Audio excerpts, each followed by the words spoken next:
अस्सलाम वालेकुम वरहमतुल्लाहि वबरकातुहू। मेरा नाम है अवैस हसन साबिर और आप मेरा ये यूट्यूब चैनल देख रहे हैं जिलानी डिस्क्लोजर्स। कुछ लोग मुझे कहते हैं कि आप बहुत तेज़ बोलते हैं, लेकिन वो इस वजह से कि मेरी वीडियो ज़्यादा लंबी ना हो, और जो हाई कोर्ट में प्रैक्टिस चलती है वो भी आपको 1 या 2 मिनट के अंदर अंदर अपना जो केस है वो डिस्क्लोज़ करना होता है और सम अप भी करना होता है। तो इस वजह से थोड़ी सी प्रैक्टिस उस हिसाब से हो गई है। लेकिन अगर आपको मेरी आवाज़ में थोड़ी सी तेज़ी नज़र आ रही है तो आपने स्लो करके देख लेना है उसे, और अगर आपको वाकई नहीं समझ आ रही तो आपने मुझे बताना है। इंशाल्लाह मैं अगली जो वीडियो है बहुत ही आस्था करके बनाऊँगा। आज का जो मेरा टॉपिक है वो बेसिकली है डिवोर्स के बारे में, और डिवोर्स में भी आगे मज़ीद मैंने 2 टॉपिक छोटे छोटे सेलेक्ट किए हैं ताकि मेरी वीडियो ज़्यादा लंबी ना हो सके। डिवोर्स की हालतें कौन कौन सी हैं, डिवोर्स फॉर्म्स कौन कौन सी हैं, और डिवोर्स को कम्युनिकेट कैसे किया जाता है। यानी कि अगर फ़र्ज़ किया ए शोहर है, ए हस्बैंड है, बी वाइफ है, और मैं इसी मिसाल को लेके आगे चलूँगा, तो ए ने अगर फ़र्ज़ किया बी को डिवोर्स दे दी है, तो वो बी को बताएगा कैसे कि मैंने उसे डिवोर्स दे दी है, या उसका बताना वाकई ज़रूरी है, या जब वो कम्युनिकेट करेगा अपनी तलाक़ को कि मैंने तुम्हें तलाक़ दे दी है तो तब भी तलाक़ होगी, या बग़ैर बताए भी तलाक़ हो जाती है। तो ये चंद एक चीज़ें हैं जो मैं इस वीडियो में सम अप करने की कोशिश करूँगा। तो अगर आपने मेरा चैनल सब्सक्राइब नहीं किया अभी तक तो मेरे चैनल को सब्सक्राइब करें और बेल आइकन को दबाएँ। अगर आपको वीडियो मुनासिब लगे, अच्छी लगे, तो आप इसको शेयर भी कीजिएगा। मैं मुख्तलिफ इसमें प्रेसिडेंट भी आपको बताता जाऊँगा जो मैंने अभी तक पढ़े हैं, मेरे पास नोट हैं, तो आपने उनको भी अगर आप पढ़ना चाहें तो आप पढ़ सकते हैं। या कोई एक केस जो आप कहें कि हाँ ये वाकई ये जो मैटर है मेरे को जानने वाले हैं उनसे रिलेटेड है, तो इस मैटर पे जो थोड़ा सा है आप रोशनी डालें तो मैं उस मैटर पे, उस जजमेंट पे मैं मज़ीद रोशनी भी डालूँगा। तो डिवोर्स की तकरीबन 3 एक हालतें हैं कि डिवोर्स हस्बैंड ख़ुद भी दे सकता है without the intervention of the court, without assigning any cause, कि वो वजह बताए बगैर भी डिवोर्स दे सकता है without the intervention of the court, यानी कि कोर्ट की मुदाखलत के बगैर,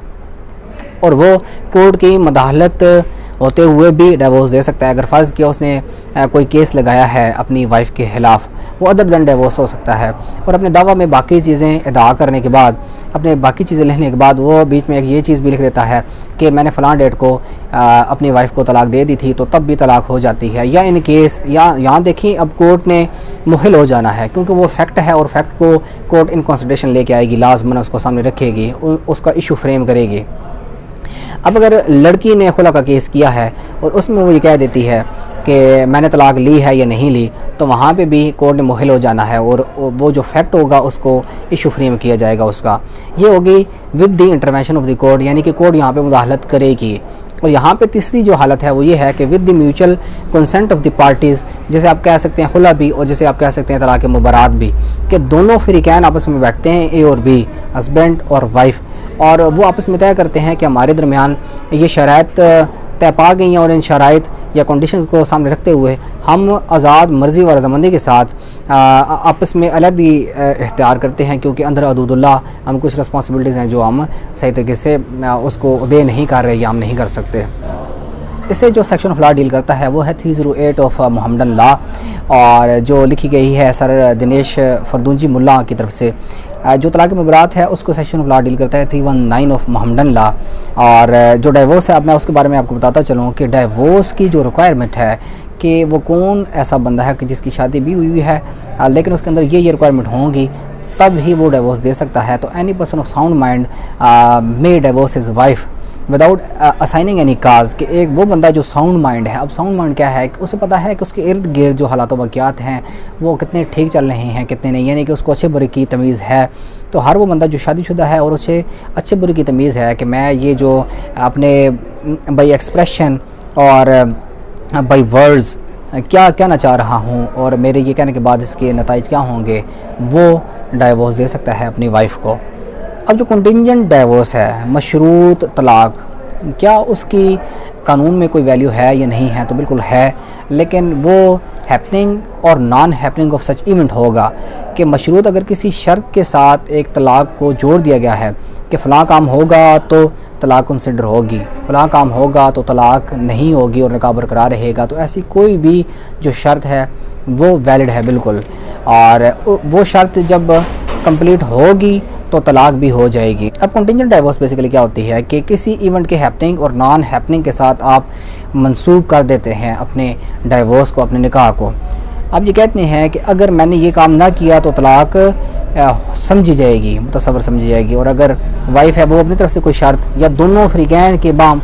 मशावरत के साथ एक शर्त तय हो जाती है कि ये काम होगा तो हमारा निकाह बरकरार रहेगा, ये काम नहीं होगा तो निकाह बरकरार नहीं रहेगा। तो ऐसा ये कुछ काम एक अलाहाबाद केस में हुआ था कि वहाँ पे ये था कि शोर ने कहा था कि मैं अगर लगातार 3 माह तक, यानी 1 माह का भी मैंने अगर खर्च नाफ़का अदा ना किया, दूसरे माह का फिर ना दिया, तीसरे माह का फिर ना दिया, तो तलाक कंसिडर समझी जाएगी, कंसिडर की जाएगी। और उस केस में ऐसा हुआ भी था कि उसने नहीं दिया तो फिर तलाक को कंसिडर किया गया। तो ऐसा कोई इवेंट जिसके साथ आप मशरूत कर देते हो अपने निकाह को, तो उसके होने या ना होने के साथ आपके जो तलाक पे असरात हैं वो बिल्कुल मतलब होते हैं। यहाँ पे मेरा जो दूसरा टॉपिक है वो है तलाक को कम्युनिकेट करने के बारे में, कि तलाक को कैसे कम्युनिकेट किया जाए, या ए अगर तलाक देता है बी को तो क्या उसको बताना ज़रूरी है तब तलाक होगी, या बताना नहीं ज़रूरी, या बताना किस पर्पज़ के लिए ज़रूरी है। तो यहाँ पे उसको कवर करने जा रहा हूँ। तो तलाक को कम्युनिकेट करने के 2 तरीक़ाकार हैं। पहला तरीक़ाकार है कि आप उसको ओरल तलाक भी दे सकते हैं, ए बी को ओरल तलाक भी दे सकता है या इन राइटिंग भी दे सकता है, लेकिन दोनों सूरतों में जो वर्ड्स हैं वो बिल्कुल क्लियर होने चाहिए। जैसा कि अगर ओरल तलाक आप दे रहे हैं, ए बी को ओरल तलाक दे रहा है, तो वो कहेगा तलाक सलासा देकर या तलाक तलाक तलाक देकर अपने हुकूक ज़ौजियत से फ़ारिग करता हूँ, तो इसे तलाक समझा जाएगा और इसे तलाक बाइन कहा जाएगा, तलाक बाइन इर्रिवोकेबल, के जिसमें बाद में रुजू ना किया जा सके। यहाँ पे ये बताता चलूँ कि अगर आपके जो वर्ड्स हैं, ए के वर्ड्स बी के लिए वो बिल्कुल क्लियर नहीं हैं, और वहाँ पे वो ये कहता है कि तुम मेरी चचा की बेटी की मानद लिखती हो, या कुछ इस किस्म के वर्ड्स हैं कि मैं तुम्हें आज़ाद करता हूँ, ठीक है ना जी। तो इस किस्म के जो वर्ड होंगे उनको क्लियर नहीं समझा जाएगा, या इससे हट के कुछ ऐसे वर्ड्स हैं कि जिससे समझ नहीं आ रही कि वर्ड्स में क्या लिखा हुआ है, या वाकई ये तलाक के बारे में लिखे हुए हैं। तो वहाँ पे इंटेंशन ऑफ दी पार्टी या इंटेंशन ऑफ दी हस्बैंड देखा जाएगा कि उसने ये जो वर्ड्स इस्तेमाल किए हैं तो उसके जहन में क्या था, उसकी नीयत क्या थी, क्या वाकई उसकी नीयत तलाक देने की थी, या अगर तलाक देने की थी तो क्या 1 तलाक देने की थी या 3 तलाक देने की थी, या अगर तलाक देने की थी तो क्या तलाक रजई देने की थी या तलाक बाइन देने की थी। तो इस किस्म की इंटेंशन देखी जाएगी। और सेम ये चीज़ इन रिटन फॉर्म में अगर आप तलाक देते हैं, ए बी को तलाक देता है, तो तब भी यही चीज़ समझी जाएगी और देखा जाएगा कि क्या उसकी जो इंटेंशन है वो तलाक देने की थी या नहीं थी। और ये चीज़ अगर इन रिटन फॉर्म बिल्कुल क्लियर लिखी हुई है कि मैं तुम्हें तलाक सलासा देकर तलाक तलाक तलाक देकर अपने हुकूक ज़ौजियत से फ़ारिग करता हूँ, क्योंकि हम अंदर दूदुल्ला जो शराइत हैं वो पूरी नहीं कर पा रहे, तो उसको तलाक समझा जाएगा। अब यहाँ पे एक छोटी सी जो पिछले टॉपिक में एक चीज़ ऐड होनी चाहिए थी वो यहाँ पे ऐड किए देता हूँ कि आपने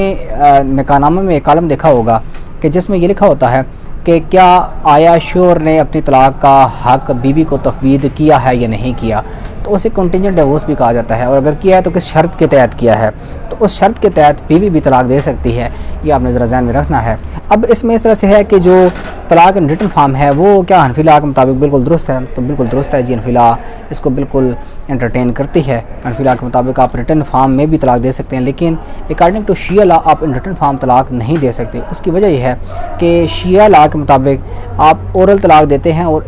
in the presence of witnesses देते हैं, तो तब तलाक कम्युनिकेट भी होती है और लड़की को पता होता है कि मुझे तलाक हो चुकी है। लेकिन शिया लॉ में एक एक्सेप्शन भी है कि अगर जो हस्बैंड है वो बोल नहीं पा रहा, कोई बीमारी लग गई है या कोई और वजह है जिसकी वजह से जो हस्बैंड है वो बोल के तलाक नहीं दे पा रहा, तो वो इन रिटन फॉर्म भी दे सकता है। तो आज की वीडियो इसी के साथ ख़त्म किए देता हूँ और उम्मीद करता हूँ कि आपको ये वीडियो पसंद आई होगी। मैंने बिल्कुल छोटा सा शॉर्ट सा टॉपिक सेलेक्ट किया था और बिल्कुल उसको सलीस और सादा अल्फाज में बयान करने की कोशिश की है ताकि आपको समझ आ सके। जो नेक्स्ट वीडियो होगी वो हम थोड़ा सा डिटेल में जाएंगे और आपको बताएंगे कि डाइवोर्स की जो अक़साम है वो कितनी है और कौन सी डाइवोर्स कैसे दी जाती है और उसकी वैल्यू क्या है और उस तलाक को कितनी तलाक़ें समझा जाएगा, उसके बारे में इंशाल्लाह डिटेल्ड वीडियो बना के अपलोड करूँगा। कोशिश ये होती है कि टॉपिक छोटा हो और आपकी जितनी भी उसमें क्वेश्चंस हैं उनको कवर अप करे, लेकिन फिर भी कुछ चीज़ें रह जाती हैं तो आपने कमेंट में पूछ लेनी है मुझसे, या कोई एक स्पेसिफिक टॉपिक है और आप कहते हैं कि इसके बारे में सर्च करके अपलोड करें तो इंशाल्लाह मैं सर्च करके अपलोड कर दिया करूँगा। तो इंशाल्लाह आज की जो वीडियो है यहीं पे ख़त्म किए देता हूँ और उम्मीद करता हूँ आपको ये वीडियो पसंद आई होगी। अगर पसंद आई है तो आपने लाजमी शेयर करनी है अपने दोस्तों के साथ, अहबाब के साथ भी। और अल्लाह पाक को हलाल चीज़ों में से जो सबसे नापसंद चीज़ है वो तलाक है, लिहाजा अगर कोई बंदा गुस्से में आकर कोई स्टेप उठाना चाह रहा है तो बिल्कुल रुक जाए। अगर अपनी ज़ात के लिए नहीं तो कम से कम अपनी बीवी की ज़ात के लिए, अगर दोनों की ज़ात के लिए नहीं तो अपने माँ बाप की ज़ात के लिए, और अगर अपने माँ बाप की ज़ात के लिए भी आप ये समझते हैं कि आप नहीं रुक पा रहे तो उन छोटे छोटे मासूम बच्चों के लिए रुक जाएं कि जो आपको देख रहे हैं, आपके चेहरों को देख रहे हैं और वो ये सोच रहे हैं कि पता नहीं क्या हो रहा है, पता नहीं क्या नहीं हो रहा। आपकी ज़िंदगी आपने भी बस जाना है, आपकी वाइफ ने भी बस जाना है, लेकिन वो जो बच्चे होंगे उनका मुस्तकबिल तबाह बर्बाद हो जाएगा। लिहाजा खुदारा